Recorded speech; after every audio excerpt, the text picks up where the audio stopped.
আজকে তোমাদের আরেকটা টপিক নিয়ে আলোচনা করব। আশা করি এটা ভিতরে অনেক বিষয় থাকবে, এখান থেকে একটা এমসিকিউ আসে, তোমরা যদি ভালো করে দেখো আশা করি একটা ভালো। দেখো এসএসসি ম্যাথ চ্যাপ্টার 2 এমসিকিউ, বিষয় হচ্ছে প্রকৃত উপসেট। তাহলে আমাদের আজকের বিষয়টা হচ্ছে প্রকৃত উপসেটটা বের করবো। এমসিকিউ তো আছে, সংক্ষিপ্ত প্রশ্ন তো দিয়ে দিই। এখন দেখো এ সমান দিচ্ছে 4 5 6 7 8, এখানে কয়টা? পাঁচটা। এখানে পাঁচটা উপাদান দেওয়া আছে। সেটটির প্রকৃত উপসেট কয়টি? তার আশায় 25। দেখো এভাবে দেওয়া আছে। আবার পি এর উপাদান দিচ্ছে কয়টা? 4টা। এর প্রকৃত উপসেট, এখানে একটা কথা লেখা আছে প্রকৃত উপসেট, তাহলে এটা হচ্ছে কমে যাবো 25। তারপর x belongs to N such that, তাহলে এখানে হচ্ছে 6 greater than x greater than 10। সেটের প্রকৃত উপসেট কয়টি? দেখো এটা একটু ঘুরাই দিচ্ছে, কিন্তু সবগুলো অঙ্ক একই। তাহলে দেখো আবার এটা আবার প্রশ্ন দিচ্ছে, উত্তর বের করতে বলছে। তাহলে অ্যাসেটের উপসেটের সংখ্যা 32 হলে অ্যাসেটের উপাদান সংখ্যা কত? তাহলে এখন আমাদের এটা উত্তরটা দেওয়া আছে। তাহলে দেখো আবার ফি সমান এ বি সি এবং কিউ সমান বিডি হলে ফি মাইনাস কিউ এর প্রকৃত উপসেট কয়টি? তাহলে একটু ঘুরে দিচ্ছে, কিন্তু এভাবে প্রত্যেকটাও আসছে। রাজশাহী বোর্ড 23, এটা বরিশাল বোর্ড 23। এখন আমরা একটা জিনিস খেয়াল করবো, আমাদের এখানে যখন পাঁচটা থাকবে তখন হবে যে 2 এর উপর n, উপাদান সংখ্যা n। তাহলে 2 এর উপর এখানে উপাদান সংখ্যা কত আছে? 5। 4টা থাকলে 4 লিখতাম, তাহলে কয়টা হলো? 32। 2 কে 5 দ্বারা গুণ করলে কত হবে? 32। তাহলে প্রকৃত উপসেট যখন বলছে, এটা হচ্ছে শুধু সেটটির উপসেট কয়টি? উপসেট 32টি। কিন্তু প্রকৃত উপসেট যখন বলছে তখন এক বিয়োগ হবে, তখন এক বিয়োগ হবে, তখন হবে যে 31। তার উত্তর হবে যে কত? 31। প্রকৃত উপসেট হলে সূত্র হবে যে 2 to the power n minus 1।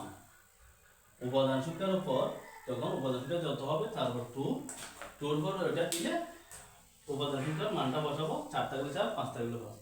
এখানে আমাদের যখন 32 আছে, তাহলে 32 হচ্ছে উপসেট। এখন প্রকৃত যখন বলছে 1 মাইনাস হবে, এটাও সেরকম। এখানে আছে কয়টা? উপাদান সংখ্যা আছে 4টা। তাহলে আমরা কি লিখবো? n। তাহলে উপাদান সংখ্যা যেহেতু 4 আছে, 4, তাহলে কত হলো? 16। তাহলে এক বিয়োগ হবে 16, কত? 15। তাহলে উত্তর হবে কত? 15। যদি বলতো সেটের উপসেট কত, তাহলে উত্তর হতো 16। প্রকৃত যখন বলছে 1 মাইনাস হবে। এরপরে আচ্ছা 4 নম্বর একটা যাই, আমরা এটা একটু পরে বলবো। অ্যাসিডের উপসেটের সংখ্যা 32 হলে অ্যাসিডের, দেখো এটার মতো না, একা স্যারে মিল আছে। স্যারের উত্তর হবে তো 32। 32 হওয়ার কথা, প্রকৃত সেজন্য এক বিয়োগ হয়েছে।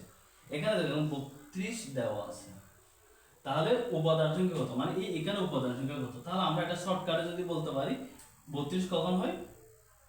2 এর উপর 5 দিলে 32 হয়, ঠিক আছে? তাহলে এই 5টা হচ্ছে উপাদান সংখ্যা, এই 32টা হচ্ছে উপসেট, তাহলে উত্তর হবে কত?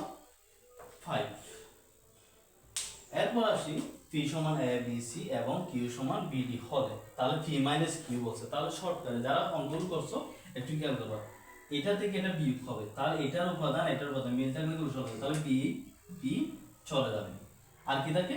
এসি। এসি এখানে নাই, তাহলে এখন পি মাইনাস কিউ আনসার হবে যে এসি। আনসার হবে কি? এসি। তাহলে অ্যাসিড প্রকৃত উপসেট বলছে, তাহলে এখানে উপাদান সংখ্যা 2টি, তাহলে 2টি হলে 2 4 2 না 2টা, তাহলে 2 × 2, তাহলে কত হয় এখানে? 4। তাহলে প্রকৃত যেহেতু বলছে তাহলে এক বিয়োগ করো, তাহলে কত হবে? 3। তাহলে উত্তর হবে কত? 3। তাহলে আমাদের উত্তরটা চলে আসলো। এরপর আসি এইটা 3 নাম্বারটা দেখো, 6 থেকে বড় 10 থেকে ছোট x এর মানগুলো বের করতে। x belongs to n, n এর মান হচ্ছে স্বাভাবিক সংখ্যা 1 থেকে শুরু করে ধনাত্মক সংখ্যা সবগুলা, পৃথিবীর যতগুলো আছে। তাহলে 6 থেকে বড় 7 8 9, 10 থেকে ছোট, তাহলে এই তিনটা সংখ্যা। তাহলে প্রকৃত উপসেট করে, তাহলে তিনটা যেহেতু আছে এখানে উপাদান সংখ্যা হচ্ছে 3টা, এখানে 5টা ছিল 2 এর উপর 5 দিছি, তাহলে এখানে আমরা উপাদান সংখ্যা পেলাম কত? 3টা। তাহলে 2 এর উপর কত হবে? তাহলে 2 কে 3 বার গুণ করতে হয় 8। তাহলে 8 হচ্ছে সেটের উপসেট। প্রকৃত যখন বলছে এক বিয়োগ করবো আমরা, তাহলে কত হলো? 7। তাহলে উত্তর হবে এখানে কত? 7। তাহলে আশা করি এই 5টা যদি পারো, এরকম তোমাকে যেভাবে ঘুরাই দিবে সেভাবে পারবা। আশা করি তোমরা বুঝতে পারছো। এরপরে না অবশ্যই আমাকে কমেন্ট করে জানাবা। তোমাদের সুবিধার্থে প্রত্যেকদিন ভিডিওগুলো আপলোড করা হবে, তোমরা শুধু লাইক কমেন্ট আর সাবস্ক্রাইব করো আমার ইউটিউব চ্যানেলটা। আর কোনো সমস্যা হলে আমাকে মেসেজ দিবা, কোনটা যদি বুঝতে সমস্যা হয় আর কোন পার্টটা তোমাদের এখনো করা হয়নি সেটা বলবা। আমি আশা করি ধীরে ধীরে সবগুলো দিয়ে দেবো তোমাদের। আশা করি ভালো থাকিও, তোমাদের পরে অন্য কোনো ভিডিও দেখা হবে। ভালো থাকো।